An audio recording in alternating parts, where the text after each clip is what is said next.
नमस्कार। आज के भौतिक विज्ञान शिक्षण में मैं राजेंद्र कुमार, प्रवक्ता, विद्यालय शिक्षा उत्तराखंड, आपका स्वागत करता हूं। आज हम कक्षा 11 भौतिक विज्ञान भाग 1 पाठ 5 कार्य, ऊर्जा और शक्ति पर चर्चा करेंगे। चर्चा के बिंदु होंगे कार्य, ऊर्जा और शक्ति शब्द का प्रयोग, अदिश गुणनफल, अदिश या बिंदु गुणनफल, क्रम विनिमय नियम, वितरण का नियम, एकांक सदिशों का अदिश गुणनफल। कार्य शब्द का प्रयोग हम विभिन्न स्थलों पर विभिन्न अर्थों में करते हैं। जैसे यदि कोई किसान खेत जोतता है, हम कहते हैं कि वो कार्य कर रहा है। यदि कोई मिस्त्री ईंट ढोता है, तो भी हम कहते हैं कि व्यक्ति कार्य कर रहा है। कोई छात्र परीक्षा के लिए पढ़ता है, कोई चित्रकार सुंदर दृश्य भूमि का चित्र बनाता है, तो हम कहते हैं कि सभी कार्य कर रहे हैं। परंतु भौतिकी में कार्य शब्द को परिशुद्ध रूप से परिभाषित करते हैं। इसी प्रकार कार्य, ऊर्जा, शक्ति शब्द का प्रयोग भी विभिन्न अर्थों में किया जाता है। जैसे जिस व्यक्ति में प्रतिदिन 14 से 16 घंटे कार्य करने की क्षमता होती है, उसे अधिक शक्तिशाली या ऊर्जा वाला कहते हैं। इसी प्रकार हम लंबी दूरी वाले धातक को उसकी शक्ति या ऊर्जा के लिए प्रशंसा करते हैं। इस प्रकार ऊर्जा कार्य करने की क्षमता है। भौतिकी में ऊर्जा कार्य से इसी प्रकार संबंधित है। शक्ति शब्द का दैनिक जीवन में प्रयोग विभिन्न अर्थों में होता है। कराटे या बॉक्सिंग में शक्तिशाली मुक्का वही माना जाता है जो तेज गति से मारा जाता है। शब्द शक्ति का यह अर्थ भौतिकी में इस शब्द के निकट है। क्योंकि इस अध्याय में हम कार्य, ऊर्जा और शक्ति के बारे में अध्ययन कर रहे हैं, इसलिए आगे बढ़ने से पहले हमें अदिश गुणनफल के बारे में जानना होगा। कई भौतिक राशियां जैसे विस्थापन, वेग, त्वरण, बल आदि सदिश हैं। हमने सदिशों को जोड़ना और घटाना सीखा है। अब हम सदिशों के गुणनफल के बारे में अध्ययन करेंगे। सदिशों को गुणा करने की दो विधियां हैं। प्रथम विधि से दो सदिशों के गुणनफल से अदिश गुणनफल प्राप्त होता है और इसे अदिश गुणनफल कहते हैं। दूसरी विधि में दो सदिशों के गुणनफल से एक सदिश प्राप्त होता है। दूसरी विधि में दो सदिशों के गुणनफल से एक सदिश प्राप्त होता है और इसे सदिश गुणनफल कहते हैं। अदिश या बिंदु गुणनफल किन्हीं दो राशियों वेक्टर ए तथा वेक्टर बी के अदिश या बिंदु गुणनफल अथवा डॉट गुणनफल को ए डॉट बी के रूप में लिखते हैं और निम्न प्रकार से परिभाषित करते हैं। यदि हमारे पास कोई दो वेक्टर, वेक्टर ए तथा वेक्टर बी हैं, इनके बीच का कोण थीटा है, तो vector A dot vector B बराबर ए बी कोस थीटा। ये हमारी समीकरण नंबर 1 है। यहां थीटा दो सदिशों वेक्टर ए तथा वेक्टर बी के बीच का कोण है। क्योंकि बी तथा कोस थीटा सभी अदिश हैं, इसलिए वेक्टर ए तथा बी का बिंदु गुणनफल भी अदिश राशि है। ए व बी में से प्रत्येक की अपनी अपनी दिशा होती है, किंतु उनके अदिश गुणनफल की कोई दिशा नहीं है। क्रम विनिमय नियम। समीकरण 1 से vector A dot vector B बराबर A bracket B cos theta बराबर बी को ब्रैकेट से बाहर लेने पर ब्रैकेट के अंदर वेक्टर ए कॉस थीटा ज्यामिति के अनुसार हम यहां पर देखते हैं, ये वेक्टर बी है, ये कोण थीटा है, इसका वेक्टर बी का घटक बी कॉस थीटा, वहीं वेक्टर बी है, ये थीटा है, यहां पर इसका जो घटक होगा ए कॉस थीटा वेक्टर ए का। इसी प्रकार ए कॉस थीटा सदिश ए का सदिश बी पर प्रक्षेप है। इस प्रकार vector A dot vector B सदिश ए के परिमाण तथा बी के अनुदिश ए के घटक के गुणनफल के बराबर होता है।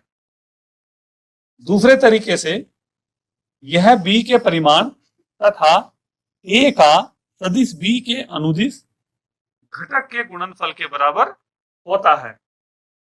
अदिश गुणनफल क्रम विनिमय नियम का पालन करता है, अर्थात vector A dot vector B बराबर vector B dot vector A, यही क्रम विनिमय नियम है।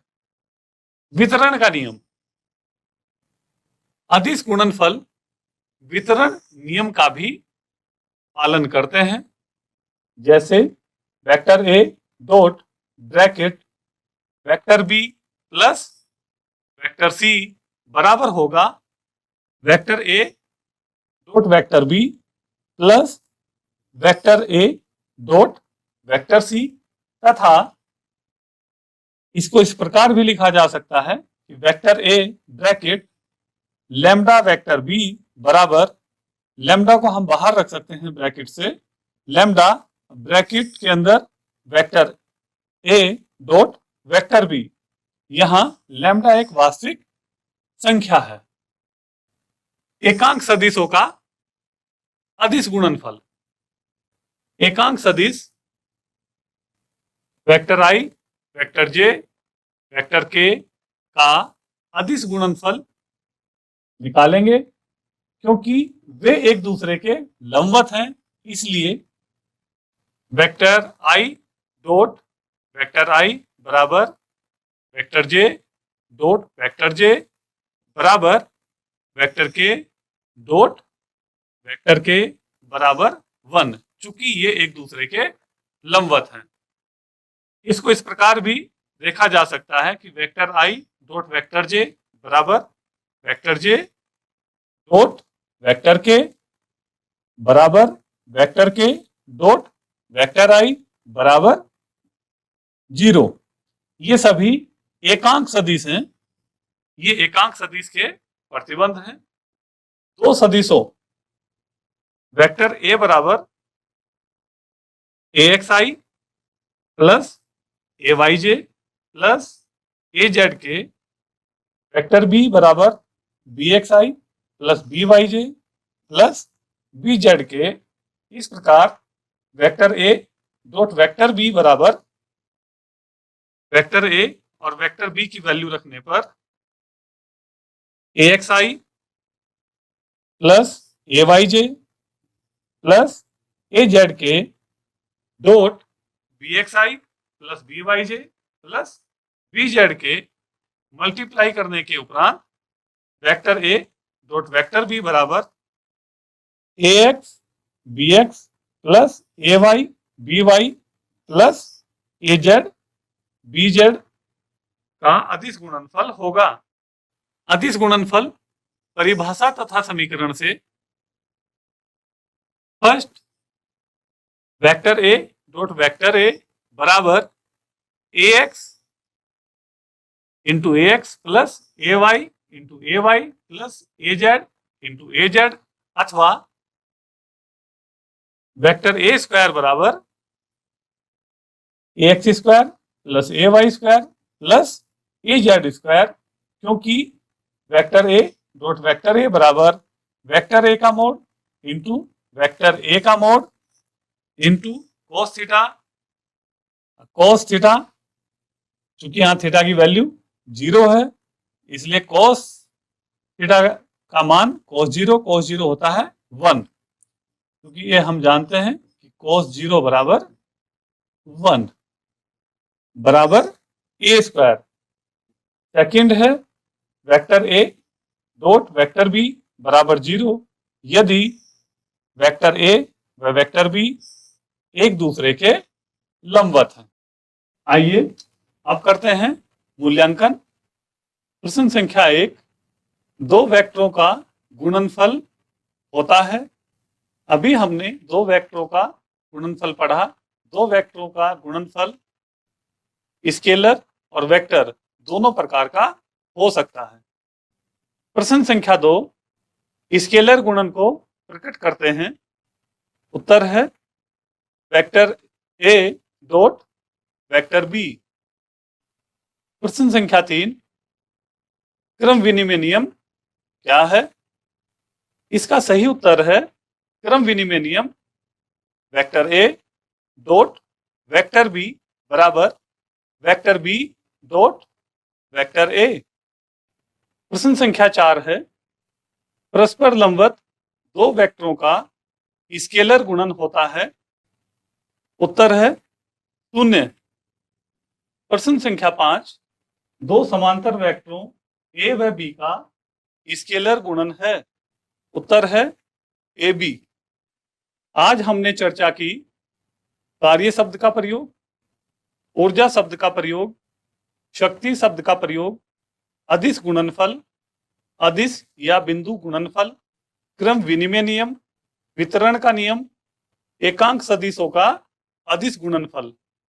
आइए अब आपको गृह कार्य दिया जाता है। गृह कार्य है बल F बराबर 3I + 4J - 5K तथा विस्थापन T बराबर 5I + 4J + 3K के बीच का कोण ज्ञात कीजिए। F का B पर प्रक्षेप भी ज्ञात कीजिए। आज हमने जिन जिन बिंदुओं पर चर्चा की, आशा है आपको भली भांति समझ आए होंगे।